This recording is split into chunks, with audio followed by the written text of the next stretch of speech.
Chief ജസ്റ്റിസിനെതിരായ ലൈംഗിക പീഡന പരാതിയിൽ എന്താണ് സത്യം എന്നറിയാൻ രാജ്യത്തെ ജനങ്ങൾക്ക് അവകാശമുണ്ടെന്ന് ജസ്റ്റിസ് മിശ്ര. ഓരോ ദിവസവും ജഡ്ജിമാരെ സ്വാധീനിക്കാൻ ശ്രമിക്കുന്നുവെന്ന ആരോപണം പുറത്തുവരുന്നു. അതിലെ സത്യം പുറത്തുവരണം. ചീഫ് ജസ്റ്റിസിനെതിരായ ഗൂഢാലോചന ആരോപണത്തിൽ അന്വേഷണ ഉത്തരവ് 2 മണിക്കിറക്കും. എം ഉണ്ണികൃഷ്ണൻ ചേരുന്നു വിവരങ്ങളുമായി. ഉണ്ണി, ഈ സംഭവത്തിൽ എന്തൊക്കെയാണ് നടക്കുന്നത്? ആരൊക്കെ എന്തൊക്കെ പറയുന്നു? അനീഷ്, ചീഫ് ജസ്റ്റിസിനെതിരെ യുവതി ലൈംഗിക പീഡന ആരോപണം ഉന്നയിച്ചിരുന്നു. അതിന് പിന്നാലെയാണ് അഡ്വക്കേറ്റ് ഉത്സവ് ബെയിൻസ് എന്ന ഒരു അഭിഭാഷകൻ ചീഫ് ജസ്റ്റിസിനെതിരായ ഈ ആരോപണത്തിന് പിന്നിൽ ഗൂഢാലോചനയുണ്ടെന്ന പ്രത്യാരോപണവുമായി രംഗത്തെത്തിയിരുന്നത്. രാജ്യത്തെ ഒരു പ്രമുഖ വ്യവസായ സ്ഥാപനത്തിന് വേണ്ടിയാണ് ഗൂഢാലോചന നടത്തിയിരിക്കുന്നത്. സുപ്രീം കോടതിയിൽ നിന്നും പുറത്താക്കപ്പെട്ട 3 ജീവനക്കാർക്ക് ഈ ഗൂഢാലോചനയിൽ പങ്കുണ്ടെന്ന് അറിയിച്ചു. ഇന്നിപ്പോൾ സുപ്രീം കോടതി അഡ്വക്കേറ്റ് ബെയിൻസ് നൽകിയ പുതിയ സത്യവാങ്മൂലമാണ് പരിഗണിച്ചത്. ആ സത്യവാങ്മൂലത്തിലെ ചില വിവരങ്ങൾ പുറത്തുവിടാൻ കഴിയില്ല, അതിൽ തനിക്ക് പ്രത്യേക അവകാശമുണ്ടെന്ന് അഭിഭാഷകൻ വാദിച്ചു. അങ്ങനെ ഒരു അവകാശം നൽകാൻ കഴിയുമോ എന്നതിലാണ് പ്രാഥമികമായി കോടതി ഇത് വാദം കേട്ടത്. അറ്റോർണി ജനറൽ കെ വേണുഗോപാൽ അങ്ങനെ ഒരു അവകാശവും പ്രത്യേക അധികാരവും ഒന്നും ഉന്നയിക്കാൻ ഈ വിവരങ്ങൾക്ക് കഴിയില്ല, ഫയൽ ചെയ്ത വിവരങ്ങൾ കോടതിക്കും മറ്റ് കക്ഷികൾക്കും ഒക്കെ തന്നെ പരിഗണിക്കാൻ കഴിയുമെന്നാണ് ബെയിൻസിന്റെ വാദത്തെ എതിർത്ത് പറഞ്ഞത്. എന്നാൽ സുപ്രീം കോടതി ഇക്കാര്യത്തിൽ ഒരു അന്വേഷണത്തിന് ഉത്തരവിടുമെന്ന സൂചന തന്നെയാണ് ഇന്നും ആവർത്തിച്ചിരിക്കുന്നത്. ചീഫ് ജസ്റ്റിസിനെതിരെ ഗൂഢാലോചന നടന്നിട്ടുണ്ടെങ്കിൽ അത് പുറത്തു വരണം. സത്യം അറിയാൻ രാജ്യത്തെ ജനങ്ങൾക്ക് അധികാരമുണ്ട്. പല ദിവസങ്ങളിലും സുപ്രീം കോടതിയിലെ ജഡ്ജിമാരെ വഴിവിട്ട സ്വാധീനം നടത്താൻ പലരും ശ്രമിക്കുന്നുവെന്ന ആരോപണങ്ങളാണ് പുറത്തുവരുന്നത്. പരിഗണനയിലിരിക്കുന്ന കേസുകളിൽ ജഡ്ജിമാർക്ക് കത്തുകളും സത്യവാങ്മൂലങ്ങളും ഒക്കെ അനധികൃതമായി അയക്കുന്ന സംഭവങ്ങൾ ഉണ്ടാകുന്നു. ഇതിന്റെ ഒക്കെ സത്യം പുറത്തു വരണമെന്നാണ് സുപ്രീം കോടതി അറിയിച്ചിരിക്കുന്നത്. രാജ്യത്തെ ധനികരായ ആൾക്കാർക്ക് കോടതിയെ നിയന്ത്രിക്കാൻ കഴിയില്ല, അവരുടെ റിമോട്ട് കൺട്രോളിൽ കോടതിക്ക് പ്രവർത്തിക്കാൻ കഴിയില്ല. അതുകൊണ്ട് തന്നെ ഇതിന്റെ വസ്തുതകൾ അന്വേഷണത്തിലൂടെ കണ്ടെത്തേണ്ടത് അനിവാര്യമായ ഘട്ടമാണ്. ഇപ്പോൾ അതിന് കഴിഞ്ഞില്ല എങ്കിൽ സുപ്രീം കോടതി എന്ന സ്ഥാപനം തന്നെ അതിജീവിക്കില്ല എന്നും കോടതി പറഞ്ഞിട്ടുണ്ട്. ഈ ഒരു സാഹചര്യത്തിൽ ഒരുപക്ഷെ ബെയിൻസ് ഉന്നയിച്ചിരിക്കുന്ന ഗൂഢാലോചന ആരോപണത്തിൽ സുപ്രീം കോടതി ഒരു പ്രത്യേക സംഘത്തിന് രൂപം നൽകാനാണ് സാധ്യതയുള്ളത്. അതുമായി ബന്ധപ്പെട്ട ഉത്തരവ് ഉച്ചയ്ക്ക് 2 മണിക്ക് പ്രതീക്ഷിക്കാം. ഉണ്ണി, ഇവിടെ ചീഫ് ജസ്റ്റിസിന് അനുകൂലമായിട്ടുള്ള നിലപാട്, അതായത് പരാതിക്കാരി ഉന്നയിക്കുന്ന കാര്യങ്ങൾ എത്രത്തോളം വസ്തുതയുണ്ട് എന്ന കാര്യം കൂടെ പരിശോധിക്കണമെന്ന് സ്വാഭാവികമായിട്ടും ഒരു വിഭാഗം വാദിക്കുന്നുണ്ടാകുമല്ലോ. അത്തരം കാര്യങ്ങളിലേക്ക് പോകുന്നേയില്ല. ഇത് ഒരു അദ്ദേഹത്തെ കൊടുക്കാൻ വേണ്ടി നടത്തിയ ഒരു ഏർപ്പാട് മാത്രമാണ്, ഗൂഢാലോചനയാണ് പിന്നിലുള്ളത് എന്ന മുൻവിധിക്കകത്ത് നിന്നാണോ കാര്യങ്ങൾ പുരോഗമിക്കുന്നത്? അതിനെതിരായിട്ടുള്ള വിമർശനങ്ങളുണ്ടോ?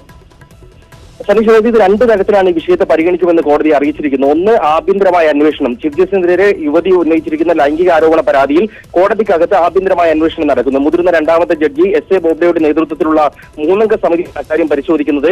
മറിച്ച് ഈ ഗൂഢാലോചനയുമായി ബന്ധപ്പെട്ട വിഷയങ്ങൾ തുറന്ന കോടതിയിൽ തന്നെ പരിഗണിച്ചുകൊണ്ട് അതിൽ അന്വേഷണ സംഘത്തിന് രൂപം നൽകാനാണ് കോടതി പോകുന്നത്. ഇത് രണ്ടും പരസ്പരം ബന്ധപ്പെട്ട് കിടക്കുന്ന വിഷയങ്ങൾ തന്നെയാണ്. അതുകൊണ്ടാണ് ഇന്ന് സുപ്രീം കോടതിയിലെ തന്നെ പ്രമുഖ വനിതാ അഭിഭാഷകയായി ഇന്ദിരാ ജയ്സിംഗ് പോലും സുപ്രീം കോടതിയിൽ ഹാജരായി പറഞ്ഞത്, ഇങ്ങനെ ഈ ഗൂഢാലോചന അന്വേഷിക്കുമ്പോൾ മറ്റേ കേസിലെ അന്വേഷണത്തെ അത് സാരമായി തന്നെ ബാധിക്കും, അതിനെ സ്വാധീനിക്കാൻ സാധ്യതയുണ്ട്. അതുകൊണ്ട് ഇപ്പോൾ ഈ കേസിൽ അന്വേഷണത്തിന് ആവശ്യമില്ല എന്ന് അവർ പറഞ്ഞു. അങ്ങനെയാണെങ്കിൽ ഈ ഉത്സവ് ബെയിൻസ് ആരാണ്? അയാളെ പറ്റിയും അന്വേഷണം നടത്തണം.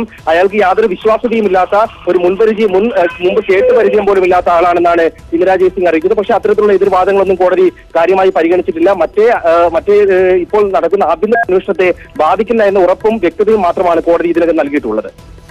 ഉണ്ണി, ഒരു കാര്യം കൂടെ, ഇവിടെ ഈ തരത്തിലുള്ള ഈ ഒരു തൊഴിലിടം എന്ന നിലക്ക് സുപ്രീം കോടതിക്കകത്ത് നടന്ന ലൈംഗിക പീഡന ശ്രമം എന്ന ആരോപണം, അത് സ്വാഭാവികമായിട്ടും അത് നമ്മുടെ നിയമം അനുശാസിക്കുന്ന വിധത്തിലൂടെ അല്ല അന്വേഷണം പോകുന്നത് എന്ന വിമർശനം കൂടെ കണ്ടു. ദുഷ്യന്തവേ ഹിന്ദു പത്രത്തിൽ ഇങ്ങനെ വിശാഖ ഗൈഡ്ലൈൻസ് പാലിക്കാൻ ഈ സംഭവത്തിലും അത് പാലിക്കപ്പെടേണ്ടതാണ്, അങ്ങനെ ഉണ്ടാകുന്നില്ല എന്ന കാര്യം ചൂണ്ടിക്കാട്ടി വലിയ ദീർഘമായ ലേഖനം എഴുതിയത് കണ്ടു. അത്തരത്തിലുള്ള വിമർശനങ്ങൾ കൂടെ സ്വാഭാവികമായിട്ടും വരികയില്ലേ? ഇങ്ങനെ ഈ ഒരു മുൻവിധിക്കകത്തുകൂടെ ഈ പരാതിയെ പരിഗണിച്ച് മുന്നോട്ട് പോകുന്നത് ദോഷമാണ് സംവിധാനത്തിന് ചെയ്യുക എന്ന വിമർശനം കൂടെ വരുന്ന സാഹചര്യത്തെ എങ്ങനെയായിരിക്കും അതിജീവിക്കുക? തീർച്ചയായും ദുഷ്യന്തവയുടെ ലേഖനം, അതോടൊപ്പം തന്നെ സുപ്രീം കോടതിയിലെ പ്രമുഖ അഭിഭാഷകർ ഇന്നലെ പരാതിക്കാരി തന്നെ ആഭ്യന്തര അന്വേഷണ സമിതിക്ക് അയച്ച കത്തിൽ ഒക്കെ തന്നെ ഈ ആശങ്കകൾ ഉന്നയിക്കുന്നുണ്ട്. കൃത്യമായി പറയുന്നത്, വിശാഖ ഉത്തരവ് പ്രകാരം ഒരു തൊഴിലിടത്തെ പീഡനം ഉണ്ടാവുകയാണെങ്കിൽ അത് അന്വേഷിക്കുന്നതിന് സ്ത്രീകളുടെ ഭൂരിപക്ഷമുള്ള ഒരു സമിതി തന്നെയാണ് വേണ്ടത്. പക്ഷേ ഇവിടെ 2 പുരുഷ ജഡ്ജിമാരും 1 വനിതാ ജഡ്ജിയും മാത്രമാണ് ഈ സമിതിയിൽ ഉൾപ്പെട്ടിട്ടുള്ളത്.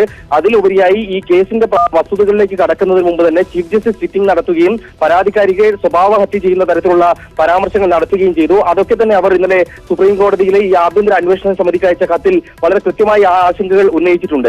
ഇപ്പോഴത്തെ ഈ ആഭ്യന്തര സമിതിയുടെ പ്രവർത്തനത്തെ വലിയ രീതിയിൽ സംശയത്തിന്റെ നിഴലിലാക്കുന്നുണ്ട് ഇത്തരത്തിലുള്ള വിമർശനങ്ങളൊക്കെ തന്നെ. പക്ഷേ സുപ്രീം കോടതിയുടെ ഭാഗത്തു നിന്നും അക്കാര്യത്തിൽ ഒരു പുനഃപരിശോധന ഇനി ഉണ്ടാകുമെന്ന് കരുതാൻ കഴിയില്ല. ആഭ്യന്തര അന്വേഷണ സമിതി അതുമായി ബന്ധപ്പെട്ട അന്വേഷണവുമായി മുന്നോട്ട് പോകും. ഒപ്പം ഗൂഢാലോചനയുമായി ബന്ധപ്പെട്ട ആരോപണങ്ങളിൽ ഇന്നിപ്പോൾ സുപ്രീം കോടതി പ്രത്യേക അന്വേഷണത്തിന് ഉത്തരവിടാനുള്ള സാധ്യതയാണുള്ളത്. ഏതായാലും ഇത് രണ്ടും ഒരേ വിഷയത്തിന്റെ 2 വശങ്ങൾ തന്നെയാണ്. അതുകൊണ്ട് മറ്റൊരു വിഷയത്തെ ഇപ്പോൾ നടക്കുന്ന ഈ അന്വേഷണ ഉത്തരവിടാനുള്ള സുപ്രീം കോടതിയുടെ നീക്കം സ്വാധീനിക്കുമോ എന്നൊരു വലിയ ആശങ്ക തന്നെയാണ് വരുന്നത്. അത്യധികം ഗൗരവത്തോടു കൂടിയാണ് കാര്യങ്ങൾ അതിൽ മുന്നോട്ട് പോകുന്നത്. എം ഉണ്ണികൃഷ്ണനാണ് വിവരങ്ങൾ നൽകിയത്. നന്ദി ഉണ്ണി വിവരങ്ങൾക്ക്.